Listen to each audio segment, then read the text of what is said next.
Hi friends, welcome back. तो भैया देखो कि पाकिस्तान में क्या हालत हो रही है जब उन्होंने देखा है पीएम मोदी का कुवैत का विजिट। और मैं तो ये सोच रहा हूँ कि क्या हालत हुई होगी जब उन्होंने देखा होगा कि रामायण और महाभारत की ट्रांसलेशंस की गई हैं ताकि वहाँ के लोग, कुवैत के लोग भी उनको पढ़ सकें। तो वीडियो शुरू करते हैं। वीडियो शुरू करने से पहले अगर आप चैनल पर नए हो और आपने अभी तक सब्सक्राइब नहीं किया तो जल्दी से पहले सब्सक्राइब के बटन और बेल आइकन को क्लिक कर लो ताकि आपको हमारे सारे न्यू वीडियोस के नोटिफिकेशन मिल जाए जस्ट हम अपलोड करें। अगर आपको वीडियो पसंद आता है प्लीज लाइक एंड शेयर। चलिए शुरू करते हैं। और दूसरे दो चैनल्स उनको भी सब्सक्राइब कर लेना, लिंक से डिस्क्रिप्शन बॉक्स में, वहां पे भी आपके रिक्वेस्टेड वीडियोस आ रहे हैं।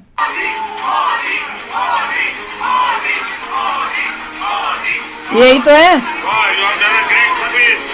कह रहे you've done a great service।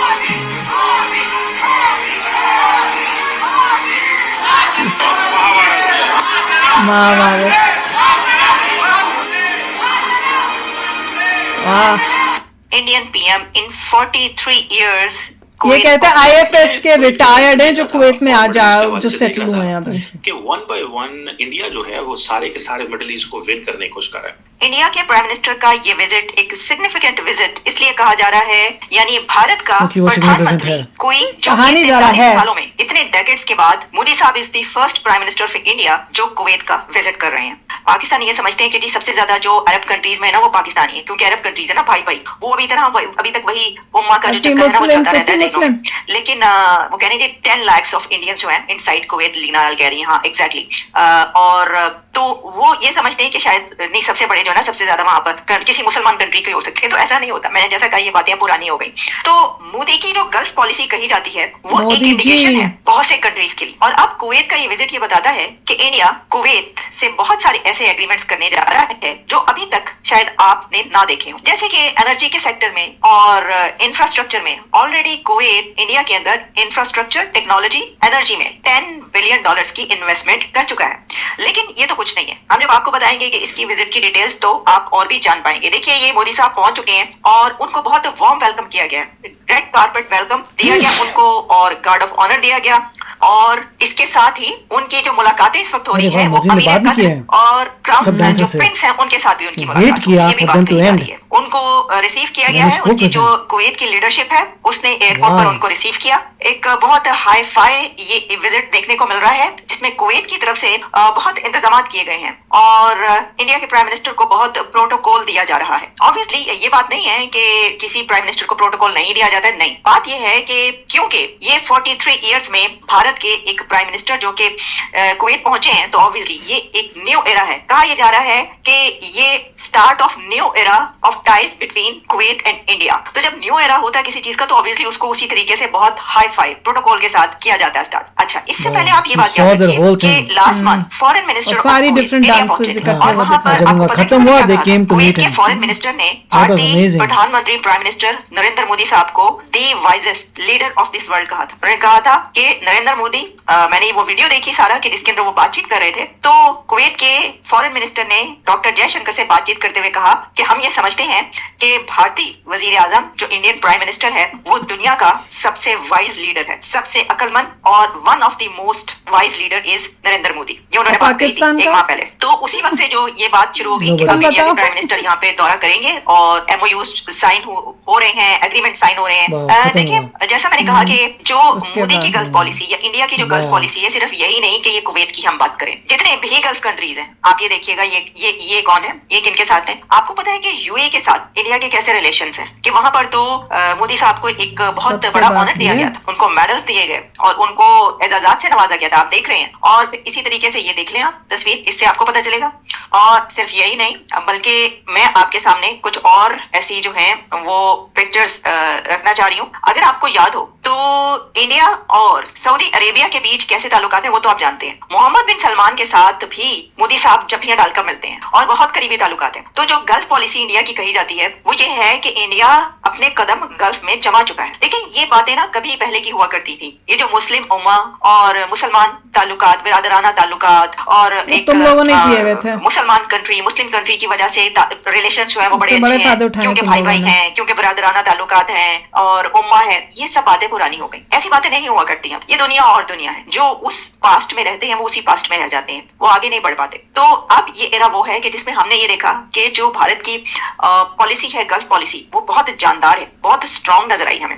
Kuwait जो है वो ऑलरेडी, क्योंकि प्रेसिडेंसी भी उसके पास है, और एक सबसे बड़ा फैक्टर इसके अंदर ये भी है कि सीरिया के हालात आप देख रहे हैं कि इस वक्त जो सीरिया में जो कुछ हो रहा है उस पर भी इंडिया की नजर है। अगर आप पास्ट में जाएंगे तो इंडिया और कुवैत के बीच जो रिलेशंस हैं उसमें जब ये वॉर हुई थी, यहाँ पर गल्फ वॉर हुई थी और इराक ने कब्जा किया था कुवैत पर, तो उस वक्त इंडिया के ताल्लुकात कुवैत से नहीं रहे थे, यानी कोई इतने खास रिलेशन जो है वो नहीं रख पाए ये कंट्रीज, क्योंकि इराक के कब्जे की वजह से इंडिया जो है वहां से उसके ताल्लुकात काफी कम हो गए थे। ये बिल्कुल एग्जैक्टली ऐसे ही हमें लगता है कि जैसे अफगानिस्तान में जब तालिबान की हुकूमत आती है तो जो भारत है वो वहां से निकल जाता। अब आपने देखा कि कुछ साल पहले जब तालिबान की हुकूमत आती है और उसके बाद जब एक ऐसे हालात बनते हैं तो इंडिया ये देखता है कि भाई तालिबान के साथ बनाकर रखना, उनके साथ जो है वो बातचीत करना बड़ा जरूरी है, और फिर ऐसा ही हुआ कि उन्होंने उनके साथ बातचीत की। और फिर तालिबान ने हमसे बनाई है, जब इंडिया के रिलेशंस अच्छे थे अशरफ गनी के दौर में, उसको पाकिस्तान के रिलेशन तालिबान से बनाए, लेकिन इंडिया जब वापस आया अफगानिस्तान के, तालिबान के साथ उनके ऐसे शीरो शक्ल हुए, इतने जबरदस्त ताल्लुकात हो गए कि फिर तो वहां पर ट्रेनिंग के लिए जाती है तालिबान हुकूमत है, वहां पर उनको जो अपने लोग हैं ये लोग भी कोशिश कर रहे हैं वो ट्रेनिंग के लिए। तो ऐसे ही हमें नजर आ रहा है कि जो इंडिया है वो देखता है कि जियोपॉलिटिक्स क्या चल रही है, और जो जियोपॉलिटिक्स को जानता है, जो उसका एक्सपर्ट है, वो ऐसे ही करेगा। वो ये देखेगा कि किसी भी कंट्री के साथ रिलेशंस रखने में हमें क्या फायदा है, हम कैसे देख रहे हैं। अब देखें, जैसा कि मैंने आपसे बात की कि जो क्रूड ऑयल है और रिन्यूएबल एनर्जी है उसके ऊपर $10 बिलियन की तो पहले ही इन्वेस्टमेंट उसकी है। जो कुवैत है वो एक बड़ा सप्लायर है ऑयल का इंडिया को, लेकिन ये सिर्फ यही नहीं है बल्कि और भी दोनों के बीच ट्रेड काफी उसमें ऐसे डिपार्टमेंट्स हैं जिनके अंदर होती है। अच्छा, अब इसका एक और फैक्टर है और वो ये है कि इंडिया का बड़ा डायस्पोरा कुवैत में मौजूद है, इतना बड़ा डायस्पोरा मिलियंस के, वहां पर कहा जाता है कि सबसे बड़ा डायस्पोरा जो है वो कुवैत में है। आप जानते हैं ये बात, और कहा ही जा रहा है कि इस दौरे के दौरान जो इंडिया के प्राइम मिनिस्टर जो वहाँ पे डायस्पोरा है उनको अगर कोई मुश्किल आती है या उनको कैसे अपलिफ्ट किया जा सकता है। तो वैसे ना आमतौर पर तो ये देखें कि इतने बहुत सारे फैक्टर्स हैं, मैंने आपको ये बताए हैं।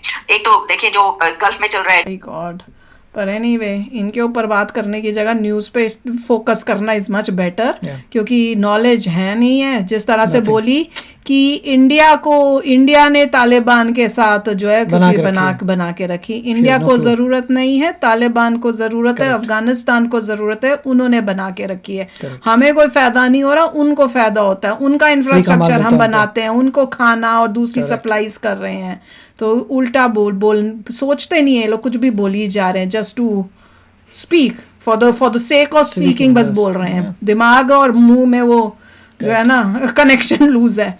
पर एनीवे मुझे तो बहुत ही अच्छा लगा कि रामायण और महाभारत जो उन्होंने ट्रांसलेट करके लिखी है, मोदी जी ने उनको बोला भी कि तुमने बहुत ही अच्छा काम किया है, और उसके बाद उनको उस पे साइन भी किया उनकी बुक्स के ऊपर, उनके साथ फोटो भी ली। और ये देख के इतना अच्छा लगा कि देखो जो एक्चुअल इस्लामिस्ट कंट्रीज हैं, जगहें हैं, वो तो अपने दिमाग को वो खुली सोच कर रही हैं। और ये जो पाकिस्तान और बांग्लादेश जैसी कंट्रीज हैं जो कि कन्वर्टेड हैं, वो अपने आप को किस तरह से रेडिकलाइज करके वहां पे और कोई रिलीजन को जिंदा रहने देना ही नहीं चाहती हैं, वो वैसी बन रही है। और ये बल्कि देखो रामायण पर लिख रहे हैं, उनको कन्वर्ट कर रहे हैं, ट्रांसलेट कर रहे हैं, सब कर रहे हैं, और डिफरेंस देख के हैरानी होती है। साइकोलॉजी में और डिफरेंस होता है कि जहाँ पे ओरिजिन हुआ है रिलीजन का, और जो ओरिजिन मिडल ईस्ट में जहाँ पे रिलीजन का आप बोल सकते हैं फाउंडिंग हुई है, वहीं पे रिलीजन था, उनकी सोच एक तरफ के, हमारा रिलीजन है, हम रिस्पेक्ट करते हैं दूसरों के रिलीजन के बारे में, ऑल इज ग्रेट। क्योंकि मोस्ट लाइकली उन वहाँ पे रिलीजन को ओवर टाइम जो है में गंद नहीं, वो कहते हैं ना, मैनिपुलेट नहीं किया होगा। फिर जो लोग कन्वर्ट हुए हैं सारे के सारे, जैसे आपको टर्की नजर आता है, जितने भी हैं मैनिपुलेट करी जा रहे हैं, उनका जॉब होता है कि हम तो कन्वर्ट हो गए, वो औरों को कन्वर्ट करते हैं, और वो जो है अपनी खुद की जो किया वो गिल्ट जो है ना उनके अंदर की, और जो ओरिजिनल है वो देखते होंगे यार ये कन्वर्ट लोग जो हैं ये क्या कर रहे हैं। इनका क्या कि मतलब किस डायरेक्शन में जा रहे हैं, which is totally going to harm them. ये हमारे रिलीजन को बदनाम कर रहे हैं, That's what's happening. ऐसे काम कर करके। और वो देख लो वहाँ पे टर्की भी कन्वर्ट है, that's it. वही तो, पाकिस्तान, बांग्लादेश सब। और किस तरह किस दिशा में वो लोग जा रहे हैं, एक वो किस दिशा में जा रहे हैं और कुवैत और बाकी देखो वो किस दिशा में जा रहे हैं। तो चलो यार अभी शेयर करना अपने थॉट्स, चलते हैं, मिलेंगे नेक्स्ट वीडियो में बहुत ही जल्द। Till then take care and bye bye. तो अगर आप मेरे इस चैनल पे नए हो तो जल्दी से सब्सक्राइब के बटन को हिट करो और बेल आइकन को क्लिक करो ताकि आपको मेरा जब नया वीडियो मैं लगाऊं आपको उसके बारे में जल्दी से पता चल जाए।